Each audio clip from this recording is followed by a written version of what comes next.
কি রে, আমি তোকে বলেছিলাম না যে শফিক জেল থেকে বেরিয়ে তোর মুখে মুতে দেবে? এখন তো দেখছি মুতে না, হেগে দিয়েছে তোর মুখে। আর তোর যদি এত দম থাকে না, তুই শফিককে ফোন করে কেন হুমকি দিচ্ছিস? হুমকিটা এখানে দে, ওখানে নয়।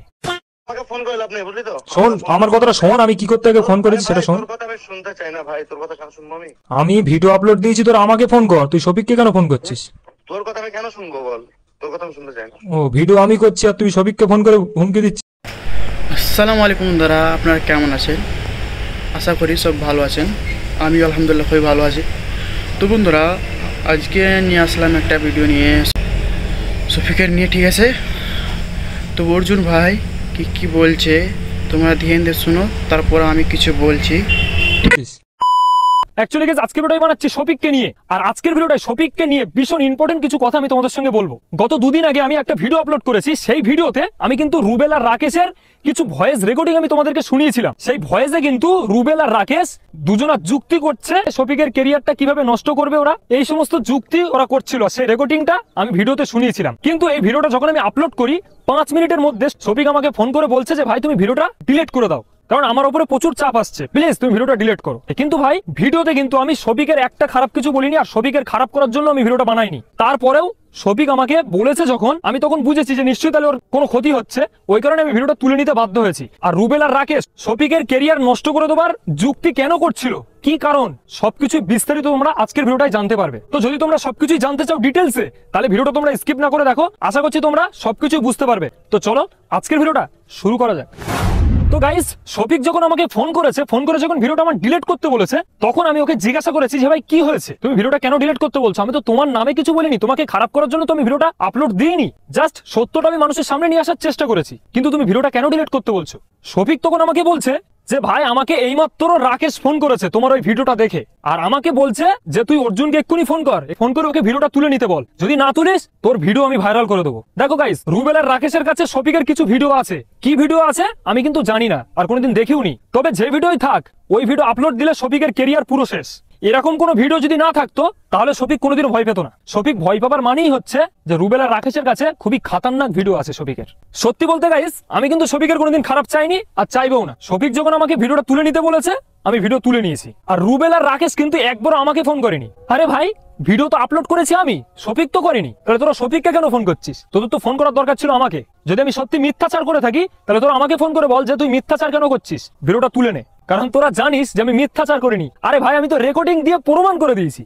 রুবেল আর রাকেশের কাছে যে ভিডিও আছে, রাকেশ রুবেলের কাছে চাইছে যে ভাই শফিকের কিছু ভিডিও আছে, ওই ভিডিওগুলো তুমি আমাকে হোয়াটসঅ্যাপে আমাকে সেন্ড করো, আর এই ভিডিওগুলো আমি পোস্ট করে শফিকের ক্যারিয়ার নষ্ট করে দেবো। ওই ভয়েসগুলোর জন্যই কিন্তু আমার আগের ভিডিওটা তুলে নিতে হয়েছে, আর সেই কারণেই আমি এই ভিডিওতে সেই ভয়েসগুলো দিতে পারছি না। গত দুদিন আগে আমার সঙ্গে কিন্তু অনেক কিছুই হয়েছে। একবার শফিক ফোন করছে, একবার শফিকের শাশুড়ি ফোন করছে, ফোন করে বারবার বলছে ভিডিওটা তুলে নিতে, আমি তুলে নিয়েছি। তারপরে আমি রুবেলের কাছে ফোন করেছিলাম, আর রুবেলের কাছে ফোন করে আমি জাস্ট এটাই জানতে চেয়েছি যে ভাই ভিডিওটা তো আপলোড দিয়েছি আমি, তাহলে তুই শফিককে ফোন করে কেন হুমকি দিচ্ছিস? তুই আমাকে ফোন কর। তো চলো রুবেলের কাছে ফোন করেছি, রুবেল কি বলছে শোনাবো তোমাদের। রুবেল, কে? অর্জুন বলছি ভাই, কি দরকার? বলছি ভাই শফিককে ফোন করে কি বলছিস কি তোরা? হ্যাঁ, শফিককে ফোন করে কি বলছিস? ওকে জিজ্ঞাসা কর কি বলছে। না, আমি একটা ভিডিও আপলোড দিয়েছি এখন। হ্যাঁ, তো তুই ভুলভাল ভিডিও কেন আপলোড দিই ভাই? এখানে ভুলভাল কোথায় দিলাম? আজকে ঠিকঠাক আপলোড দে। আজকে যে ভিডিওটা আপলোড দিয়েছি ভুলভাল কোথায় আছে? আমাকে ফোন করলে আপনি বুঝলি তো? শোন, আমার কথাটা শোন, আমি কি করতে আগে ফোন করেছি সেটা শোন। তোর কথা আমি শুনতে চাই না ভাই, তোর কথা কেন শুনবো আমি? আমি ভিডিও আপলোড দিয়েছি, তোরা আমাকে ফোন কর, তুই শফিককে কেন ফোন করছিস? তোর কথা আমি শুনতে চাই না। ও ভিডিও আমি করছি আর তুই শফিককে ফোন করে হুমকি দিচ্ছিস? তো রেকর্ডিংটা নিয়ে ভিডিও আপলোড করেছি তো আমি, আমার সঙ্গে কোনো কথা নেই মানে? তুই তাহলে কার সঙ্গে কথা বলবি? তার মানে তুই জানিস যে শফিককে বললে কাজ হবে, কারণ শফিকের কিছু ভিডিও তোর কাছে আছে। আর তুই কি বলছিস শফিকের কাছে ফোন করে যে অর্জুনকে ভিডিও ডিলিট করতে বল, না হলে তোর ভিডিও ভাইরাল করে দেবো। আর তুই এটা জানিস যে শফিক যদি অর্জুনকে বলে তাহলে অর্জুন শুনবে। অর্জুন শুনেছে, অর্জুন ভালো তাই। আরে ভাই, আমি যদি ভিডিও না ডিলিট করতাম, ভিডিও যদি না তুলে নিতাম, তো কি হতো?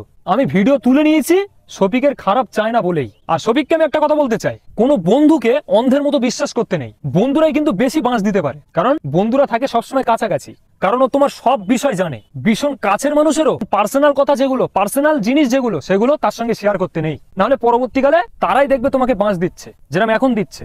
এখন একটা কথা ভাবো তো, এই যে রুবেলের কাছে তোমার ভিডিও আছে, আর রুবেলের নামে আমি একটা ভিডিও পোস্ট করেছি বলে রুবেল তোমাকে ফোন করে বলছে যে অর্জুনকে তুই ফোন করে বল যেন ভিডিওটা তুলে নেয়। আমি তুলে নিলাম, আমার কাছে তোমার কোনো খারাপ ভিডিও নেই, আমি কিন্তু ফর এক্সাম্পল দিচ্ছি, যেন সিরিয়াসলি নিও না। ধরো এই ভিডিওটা ইমরান পোস্ট করলো, আর ধরো ইমরানের কাছেও তোমার কিছু খারাপ ভিডিও আছে, তো এখন রুবেলের নিয়ে ইমরান ভিডিও বানিয়েছে, আর ইমরানকে তুমি ফোন করে বলছো যে ভাই তুমি ভিডিওটা তুলে নাও, না হলে রুবেলের কাছে আমার কিছু খারাপ ভিডিও আছে, সেই ভিডিওগুলো আপলোড করে দেবে, প্লিজ ভাই তুমি ভিডিওগুলো তুলে নাও। এখন খারাপ ভিডিওর ইমরানের কাছেও আছে, আর এখন ইমরানও যদি বলে এই ভিডিও তুলে নিতে বললে আমি তোর খারাপ ভিডিও আপলোড করে দেবো, তখন কি তোমার আর কোনো লাইন থাকবে? কিছু করতে পারবে? ওই জন্য ভাই ভীষণ কাছের বন্ধুকেও অন্ধের মতো বিশ্বাস করো না, তারাই কিন্তু বাঁচ দেবে ভাই। আর গাইজ, এতদিন আমরা যেটা চাইছিলাম যে শফিক রুবেল আর রাকেশের থেকে দূরে সরে আসুক, অবশেষে শফিক এখন বুঝলো। আমি যখন শফিকের সঙ্গে দেখা করতে গিয়েছিলাম তখনও কিন্তু আমি শফিককে বলেছিলাম যে রুবেল আর রাকেশ কিন্তু ছেলে ভালো নয়, কিন্তু তখনও বুঝিনি, যাই হোক এখন তো বুঝলো। আর গাইজ, রুবেল আর রাকেশের সঙ্গে শফিকের আসল ঝামেলাটা কি হয়েছে? ঝামেলাটা হয়েছে এটাই, শফিক যখন জেলে ছিল, জেলে থাকতে রুবেলের সঙ্গে শফিকের কথা হয়েছিল। রুবেল শফিককে বলেছিল, হয়তো আমার আর ইমরানের নাম করেই বলেছিল যে ইমরান আর অর্জুন এরা দুজনা যে আমার নামে আর রাকেশের নামে এত উল্টোপাল্টা বলে ভিডিও বানাচ্ছে, তো তুমি কিছু একটা করো। তো তখন শফিক বলেছিল যে ঠিক আছে, আমাকে জেল থেকে বার হতে দাও, আমি জেল থেকে বার হয়ে একটা ভিডিও বানিয়ে সবকিছু ক্লিয়ার করে দেবো, তাহলে মানুষ সব বুঝে যাবে। কিন্তু শফিক যখন জেল থেকে বার হয় তখন কিন্তু রুবেলের কথা মতো শফিক ভিডিও বানায়নি। কেন বানায়নি? তার কারণ আমি কিছুদিন আগে একটা ভিডিওতে বলেছিলাম ও ভিডিও বানাচ্ছে না এই কারণে, কারণ জজ ওকে বারণ করেছে, আর এই কারণেই বোধহয় শফিক ভিডিও বানায়নি। আর এমনিও কেন বানাবে ভাই? আমি আর ইমরান ভুল কোথায় বলেছিলাম? আমরা তো যেটা সত্য, যেটা জেনেছি শুনেছি সেটাই বলেছি, তাহলে শফিক কেন আমাদের বিরুদ্ধে ভাই ভিডিও বানাবে?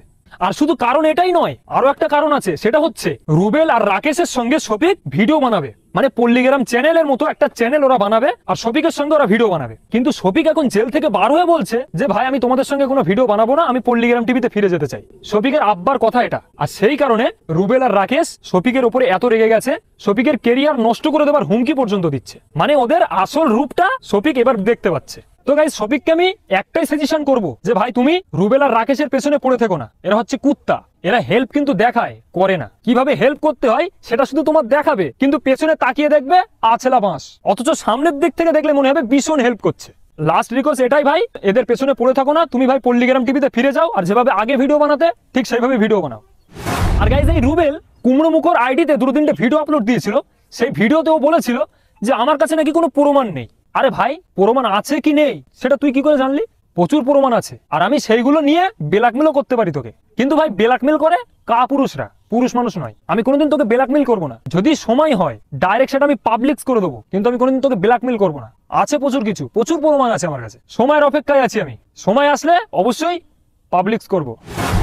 তো গাইস, যাই হোক, আজকে ভিডিও আমি কোন উদ্দেশ্যে বানিয়েছিলাম নিশ্চয়ই তোমরা বুঝতে পেরেছো। যদি বুঝে থাকো তাহলে অবশ্যই তোমাদের মতামতটা আমাকে কমেন্ট করে জানাবে। আর আমি যে গত 2 দিন আগে যে ভিডিওটা ডিলিট করেছি, সময় মতো আমি এই ভিডিওটা নিশ্চয়ই একদিন আপলোড দেবো। আমার কাছে যেহেতু রেকর্ডিং গুলো আছে, একদিন না একদিন আমি এই ভিডিও আপলোড দেবই, তারপরে দেখা যাবে কি হয়। তো গাইস, সেই ভয়েস রেকর্ডিংটা যদি তোমরা শুনতে চাও তাহলে অবশ্যই কিন্তু আমার চ্যানেলকে সাবস্ক্রাইব করে রাখতে হবে।